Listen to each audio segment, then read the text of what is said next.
Bueno, hola a todos, muy buenos días, bienvenidas y bienvenidos a la segunda, tercera sesión de Mundo Natural.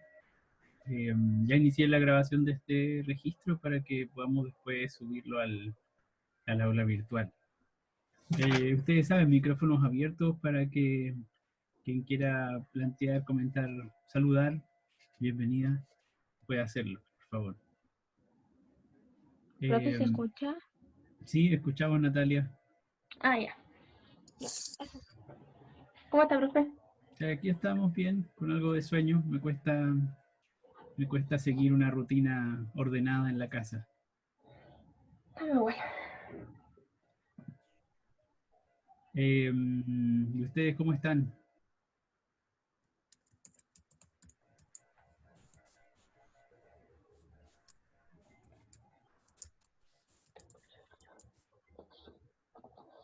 Sí, con sueño. Bueno, eh, cuéntenme si han tenido algún inconveniente, alguna dificultad para acceder a los recursos del aula virtual, o han sabido de algún inconveniente para participar de las clases. Me parece que ya publiqué los videos de la clase anterior, no sé si alguien los pudo ver.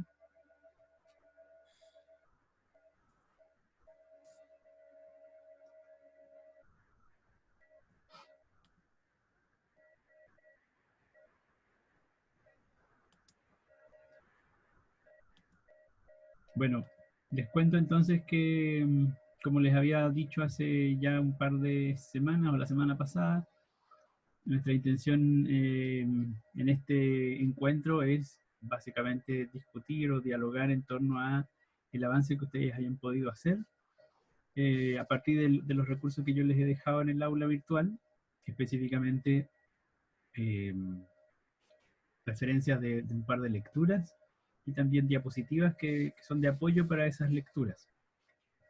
Y lo último que publiqué fue un taller que les voy a proponer que realicen en grupos y que está relacionado con la temática de esta semana, que tiene que ver con biodiversidad y con clasificación de seres vivos.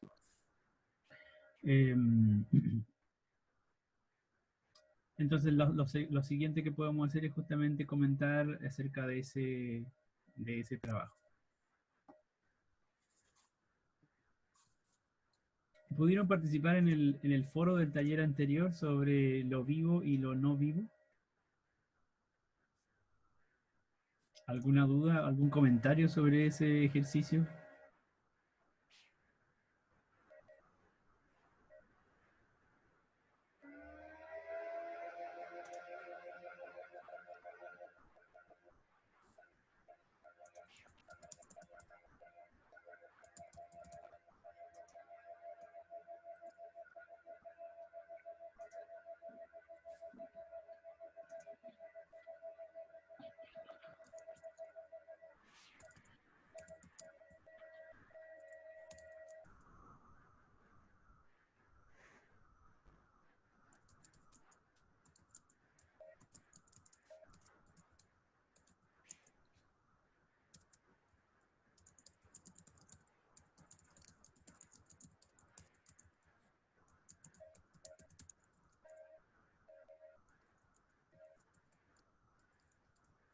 Bueno, solo para recordar brevemente la actividad y tal vez poner un cierto acento en torno a ella. Eh, bueno, justamente el ejercicio consistía en plantear una posición en torno a si los objetos que analizábamos eran parte o habían sido parte o no de un organismo vivo y por qué razón. Por supuesto, es un ejercicio ficticio y en ese sentido tiene una cierta dificultad porque tenemos que ponernos en un lugar imposible, digamos. Sin embargo, no es tan alejado de lo que hoy día ocurre o podemos pensar que ocurre cuando, desde el punto de vista científico, se hace la exploración de otros planetas o incluso de asteroides, y lo que se busca allí son vestigios de vida. Se quiere saber, por ejemplo, si en Marte hubo vida alguna vez. Y entonces la pregunta es cómo saberlo, cómo reconocer registros de organismos vivientes bueno, el primer paso probablemente para hacerlo justamente es tener una clara noción de qué es un organismo vivo, qué caracteriza a un ser vivo. Y ese es en parte el ejercicio que hacíamos en el taller. Y uno puede notar que si no tiene los conocimientos previos de los objetos mismos, o digamos, de la historia de la cual surge el objeto en particular, entonces resulta difícil eh, decidir de qué se trata, de si se trata efectivamente de un organismo vivo.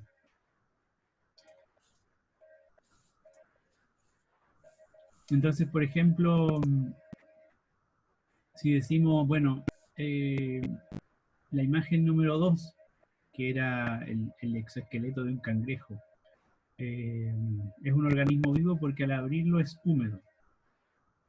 Bueno, efectivamente, uno podría decir, entonces parece ser que los seres vivos, de acuerdo a este argumento, se caracterizan por tener humedad, se caracterizan porque en su interior uno puede encontrar agua.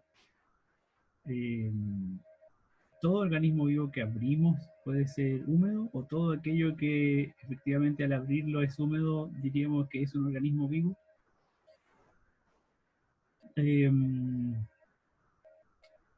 por supuesto, uno puede extremar los argumentos y poner un poco en el límite la condición. Supongamos una botella que tiene agua en su interior, por el hecho de ser húmeda o de tener agua en su interior, no diríamos que es un organismo vivo.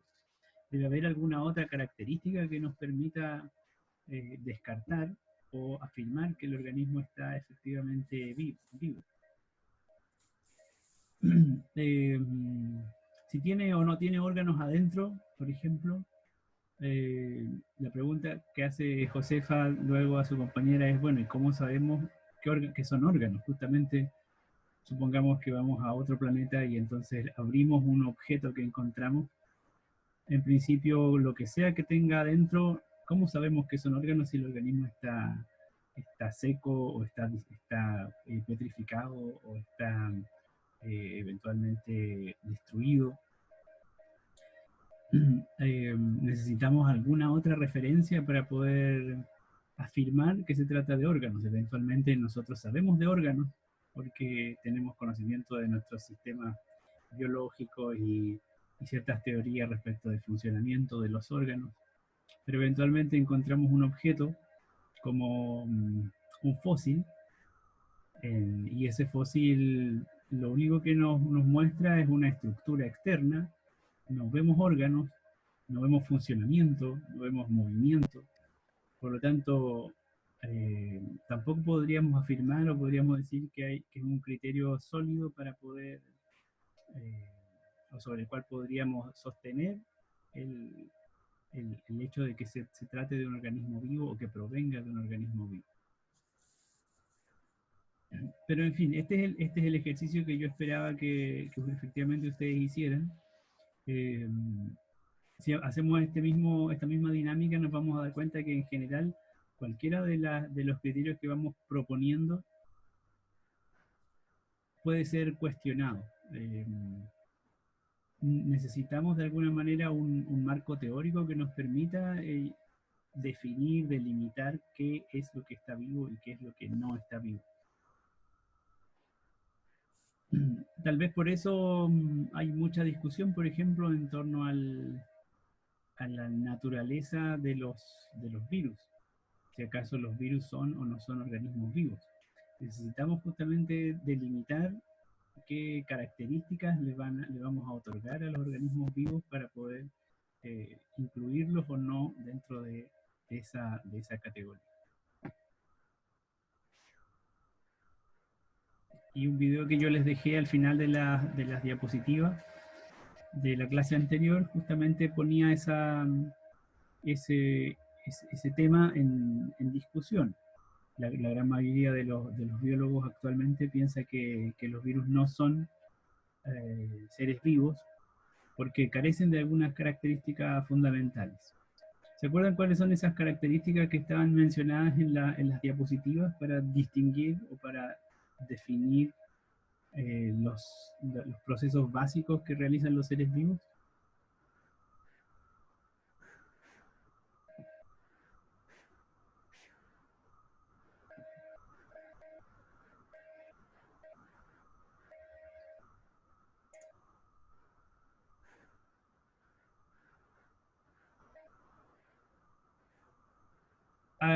Lo que decía es que en las diapositivas de la semana pasada, o de la clase anterior, se plantean, se sintetizan, se proponen tres procesos básicos que son, diríamos, transversales o compartidos por los seres vivos y que de alguna manera nos sirven justamente para definirlos, para caracterizar la vida de manera exclusiva.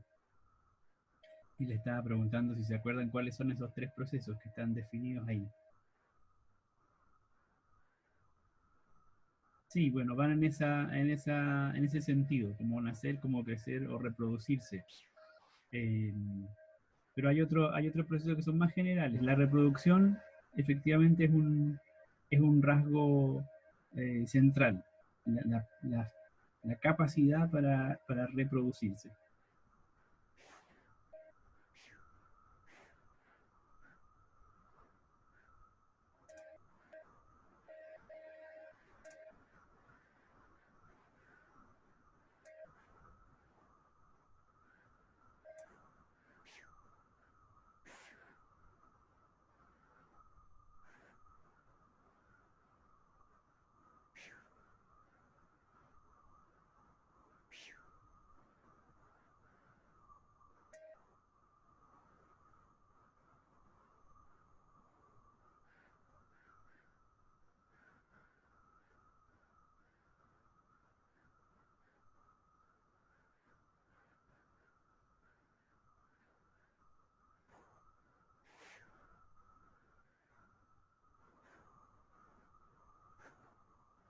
Eso, excelente, Connie. Efectivamente me refería a esos tres procesos, la capacidad de relación, el proceso o la necesidad de nutrición y la capacidad o el potencial de reproducción.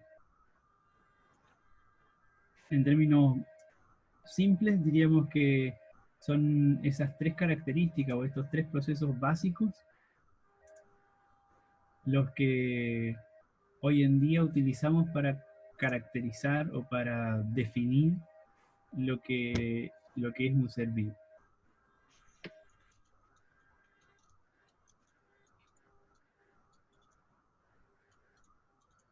La relación que puede tener el organismo con otros seres vivos y con el medio. En general, los organismos viven en un proceso o en una condición de equilibrio con el ambiente y con otros seres vivos, en la medida en que equilibrio en términos de intercambio de energía y de material, y en la medida en que ese intercambio pierde equilibrio, entonces lo más probable es que el organismo muera. Entonces hay un proceso de relación permanente que lo caracteriza. En el proceso de intercambio de energía y material es lo que conocemos como nutrición. Los organismos vivos justamente lo que hacen es asimilar el material orgánico e inorgánico que pueden incorporar desde el exterior, y asimilarlo significa que lo utilizan para, entre comillas, construirse a sí mismos, para desarrollar sus procesos internos y, y autoproducirse. Y por supuesto el proceso de reproducción mediante el cual el organismo perpetúa la existencia de sus propios rasgos, sus propias características. En general hoy día lo entendemos eso, como vimos también antes, lo entendemos como la transmisión del genotipo, es decir, de las características genéticas que tiene el organismo.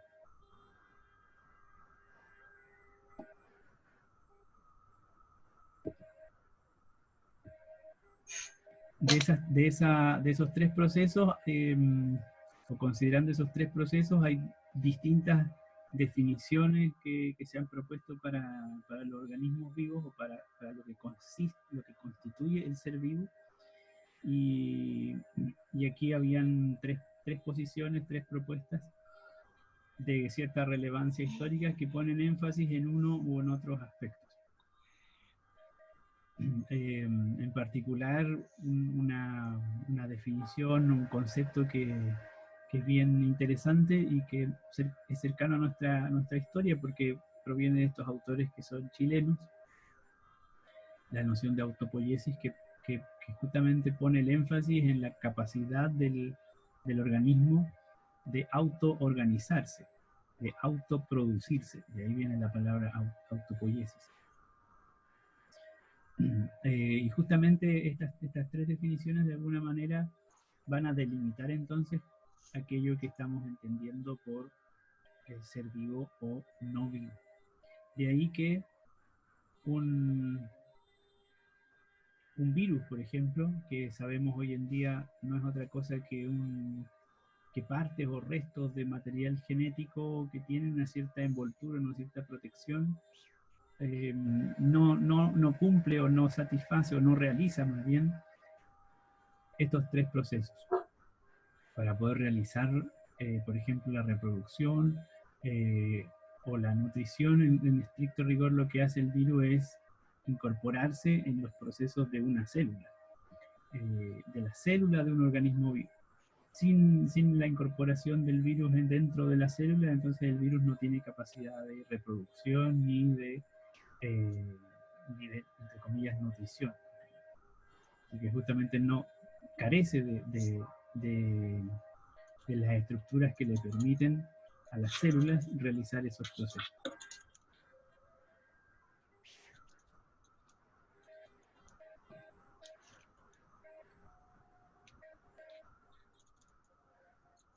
Tony pregunta justamente por qué el virus no tendría o no podría realizar esos dos procesos. Bueno, como justamente les decía, el virus es una estructura muy básica, muy simple, biológicamente hablando, que solo tiene en su interior material genético, no tiene organelos como tienen las células. Por lo tanto, no puede realizar procesos bioquímicos que son complejos y que ocurren en el interior de las células.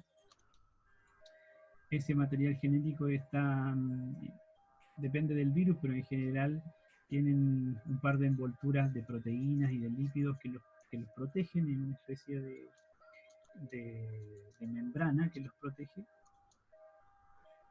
Digamos que protege el material genético que está en el interior. Y ese, digamos, dispositivo por sí mismo no puede replicarse, no puede generar un nuevo organismo, no puede en ese sentido reproducirse. Lo que hace ese dispositivo simplemente es filtrarse al interior de células de organismos vivos, mezclarse con el material genético de la célula de ese organismo y al hacer eso, entonces la misma célula del organismo vivo es la que sigue su proceso biológico de reproducción y de nutrición, pero en ese proceso lo está haciendo como una célula, entre comillas, infectada o invadida por el virus. Y entonces al reproducirse la célula, al duplicarse la célula, se duplica el material del virus que la infectó. Y desde ese punto de vista, uno dice, bueno, el virus se está reproduciendo, pero en realidad no es el virus el que se reproduce, sino que es la célula la que sigue con sus procesos, solo que ahora lo que está pasando es que el material genético del virus está ampliando, se está extendiendo, se está duplicando, etc. Distinto para bacterias y protozoos, porque bacterias y protozoos son organismos celulares, unicelulares muchos de ellos o pluricelulares otros. Y como tales, entonces, la unidad básica que los constituye justamente es una célula, y la célula, a diferencia del virus, no solamente tiene material genético en su interior, también tiene organelos que cumplen otras funciones, por ejemplo, organelos que procesan proteínas para generar energía, otros organelos que le dan movimiento eventualmente a las bacterias o a los protozoos. Y esos organelos lo que le van a permitir, en este caso a la bacteria o al protozoo, es por una parte tener un proceso de relación con el entorno, con el ambiente, en el sentido de que intercambie materia y energía. En ese intercambio de materia y energía, esa célula, si es que estamos hablando de un organismo unicelular, lo que hace es nutrirse, es decir, asimilar parte de esa energía, asimilar parte de ese material del ambiente para justamente realizar sus procesos internos, y eventualmente esas bacterias lo que van a hacer en algún momento es dividirse, es decir, la célula se va a reproducir, va a transmitir su material genético de una generación a otra. En ese sentido, bacterias y protozoos sí presentan estos tres procesos basales que se identifican en un ser vivo. No así los virus, que tienen justamente, que son mucho más simples desde el punto de vista biológico. ¿Algún comentario o pregunta, inquietud sobre el ejercicio este del vivo o no vivo y de la definición de vida?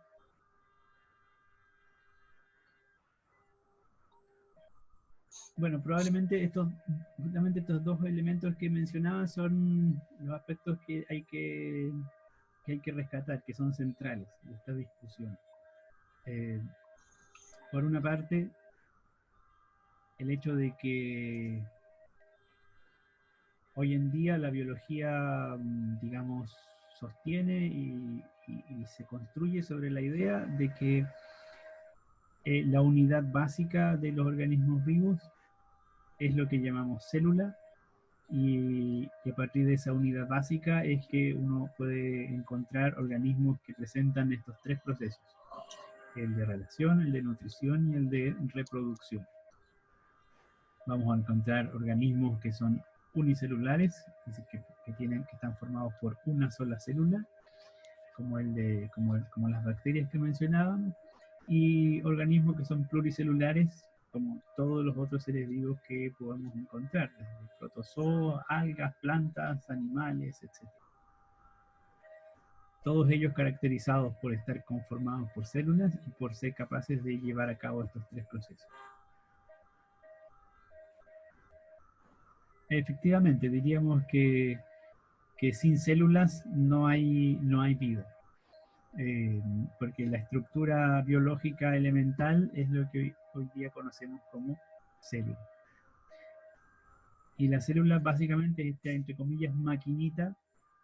Digamos, para poder definir célula, justamente lo que tenemos que hacer es tener una definición de qué es lo vivo. Y ahí es donde funciona muy bien, por ejemplo, la definición que les mencionaba de Maturana y de Varela. ¿Cuándo vamos a estar en presencia de una célula? Esta pequeña maquinita que constituye un organismo vivo, y cuando estamos en presencia de otra estructura parecida, pero que no es célula. Bueno, cuando estamos en presencia de una estructura que es capaz de tener relación con el entorno, de nutrirse y de reproducirse.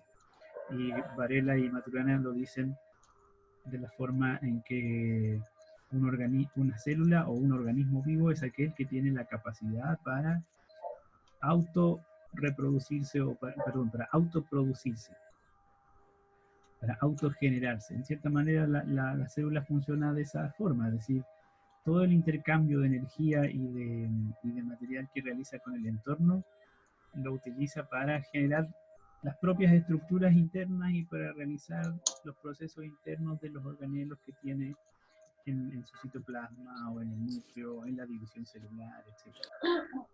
Profe, ¿Sí? tengo una duda. Dígame. Donde dice el desarrollo de la teoría celular, en la antepenúltima dice de dónde viene la vida. Y dice que los espermatozoides y los óvulos, que también son células. ¿Cómo sería con las bacterias? Porque, o sea, siempre dicen que como donde hay agua, hay vida. Allá. Entonces ahí como que tengo la duda. ¿Cómo sería con otros organismos?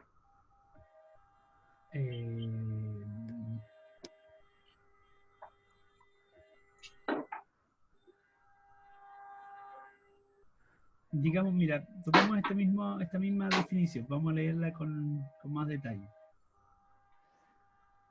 Estas son tres definiciones, digamos, alternativas de un ser vivo. El caso de autopoiesis, o de esta propuesta de estos autores, dice: una máquina autopoiética es una máquina organizada como una red de procesos de producción de componentes.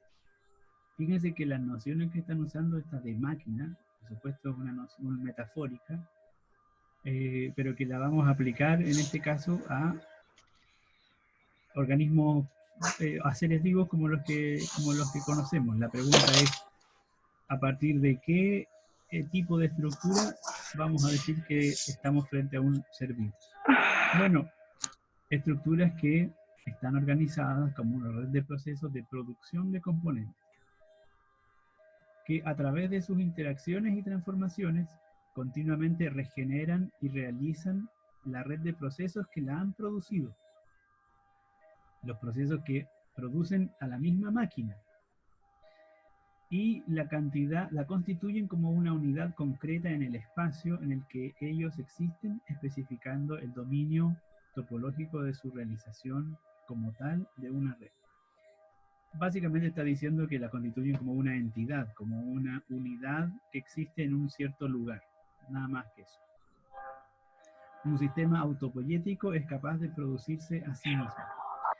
Entonces, dada esta definición que es bien abstracta y bien general, para poder decir que estamos frente a un ser vivo, lo que tenemos que buscar es un dispositivo, una estructura, una máquina, como sea que queramos llamarlo, que mantiene una serie de procesos de producción de sus propios componentes. ¿Cómo ocurren esos procesos de producción? Bueno, a través de interacciones y transformaciones que lo que hacen es generar los procesos internos de la misma máquina, de la misma estructura. Y esa máquina o estructura existe en un lugar determinado. De manera que se está produciendo a sí mismo. Si utilizamos esta definición de vida, entonces vamos a observar una bacteria, por ejemplo, al microscopio, o unos protozoos al microscopio, y lo que vemos es que se trata de una estructura que está ubicada en un lugar en el espacio, digamos, por ejemplo, en una gota de agua, y esa estructura lo que hace es interactuar con el entorno, y en esa interacción con el entorno produce sus propios componentes, y genera su estructura interna, sus funciones, su operación, obtiene energía para moverse, etc. Entonces, cuando vemos, cuando analizamos o miramos las características de esos organismos unicelulares, bacterias, protozoos, o cualquier otro, lo que vemos es que cumple con estas características. Y por lo tanto decimos, bueno, entonces las bacterias sí son seres vivos. Los protozoos sí son seres vivos. Pero si miramos después organismos más complejos, como una planta, ¿qué hace la planta? La planta, bueno, es una máquina organizada como una red de procesos de producción de componentes. Por ejemplo, la planta está absorbiendo energía del entorno a través del dióxido de carbono que absorbe, a través de la energía solar que absorbe, y esa interacción le permite producir glucosa, y utiliza la glucosa para generar energía, para dividir las células y entonces crecer. Lo que está haciendo la planta es producirse a sí misma, ¿se fijan? Las células de la planta se están reproduciendo. Por lo tanto, la planta también es un ser vivo. Y así también con los animales y con cualquier otra especie que podamos identificar. Y en contraste, una piedra o la botella de plástico no tiene la capacidad para producirse a sí misma. Simplemente es un objeto que está en un lugar, pero no tiene una capacidad de interacción, no tiene capacidad de generar procesos internos. Y por lo tanto decimos, no se trata, o se trata de organismos, perdón, de objetos inertes. ¿Sí? Es que no lo ¿Puedes escuchamos. parar un poquito? Es que hay un micrófono abierto. Un micrófono abierto. Sí. Parece que lo silenciaron. Bien, me dicen la grabación Sí. que nos queda un minuto Profesor, para la sesión, para esta sesión de Zoom. Así es que, como parece que nos quedan un par de cosas que decir y que comentar, vamos a cerrar esta sesión y vamos a volver a ingresar a través del mismo link en un par de minutos. ¿Ya? ¿Alguien iba a plantear una pregunta antes de cerrar este momento? ¿Esta parte?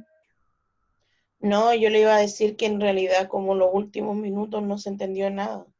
Ah, ya, lo voy a repetir entonces cuando volvamos a iniciar la sesión. ¿Ya?